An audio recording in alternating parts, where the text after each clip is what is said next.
Hello everyone, welcome back to my another video. চলো আজ তোমাদের সাথে আমি কি রান্না করছি সেটা অবশ্যই শেয়ার করব। আজ আমি তোমাদের পাঁচমিশালি সবজি রান্না করে দেখাবো। প্রথমেই আমি থোড়, কাঁচা কলা, কোয়াশ, পেঁপে আর গাজর সবগুলো সবজিকে সাইজ মতো কেটে সেগুলোকে ধুয়ে রেখেছি, পরিষ্কার করে রেখেছি। এরপর আমি সোমবার দিয়ে দেব। তেল দেখো গরম হয়ে এসছে, এতে আমি সোমবার দিচ্ছি তেজপাতা, শুকনো লঙ্কা, পাঁচফোড়ন আর কাঁচা লঙ্কাও রয়েছে এতে। এর সাথে কিছু কুচনো আদাও দিয়েছি। এরপর আমি হালকা নাড়াচাড়া করে সবজিগুলো দিয়ে দেব। এখানে আমি যেহেতু 5 রকমের সবজি দিয়েছি, তাই তোমাদের বলছি এটা পাঁচমিশালি সবজি।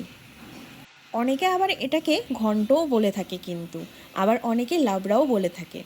এরপর চলো আমরা 1 টেবিল স্পুন টারমারিক পাউডার দিয়ে নিচ্ছি। 1 টেবিল স্পুনে যেহেতু কালারটা আসবে না, তাই আমি 2 টেবিল স্পুন নিয়ে নিয়েছিলাম। এবার দেখো হালকা করে এটা নাড়াচাড়া করে নিলাম। এরপর আমি হালকা হাতে নাড়াচাড়া করে কিছুক্ষণের জন্য সেদ্ধ হতে দেব। লবণটা কিন্তু এখনই দিচ্ছি না, অবশ্যই তোমরা তোমাদের স্বাদ মতো দেবে লবণটা। অ্যাকচুয়ালি এক হাতে রান্না আর এক হাতে মোবাইল ধরে আমাকে শ্যুট করতে হয় কি না, সেই জন্য একটু প্রবলেম হয়, তোমরা মানিয়ে নিও অবশ্যই বন্ধুরা। এরপর আমি গরম জল দিয়ে এটা সেদ্ধ হতে দিয়েছিলাম। স্বাদ মতো লবণ দিয়ে নিয়েছিলাম। নিরামিষ তরকারি হবে, আবার তাতে ভাজা জিরের গুঁড়ো হবে না, এটা হয় কখনো? তাই আমি 1 চামচ ভাজা জিরের গুঁড়ো দিয়ে দিয়েছি।